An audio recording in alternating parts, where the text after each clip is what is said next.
32,000 సంకీర్తనలు రచించి శ్రీవారి సాక్షాత్కారాన్ని పొందిన మహాభాగవతుడు తాళ్లపాక అన్నమయ్య.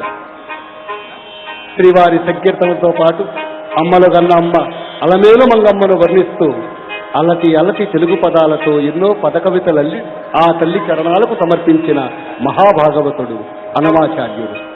ఆ పదకవిత పితామహుని సంకీర్తన అమ్మవారి హొయరను వర్ణిస్తూ ఆమె ఊరేగుతున్న పల్లకి సాగే వైనాన్ని వివరిస్తూ కులుకొక నడవరో కొమ్మలాల జలజల రాలేను జాజులు మాయమ్మకు అన్న సంకీర్తనకు ఇప్పుడు కూచిపూడి నృత్యాభినయనాన్ని వీక్షిద్దాం.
కనడవరో కొమ్మలాల జల జలరాలేని జాజుమాయమ్మకు కులుక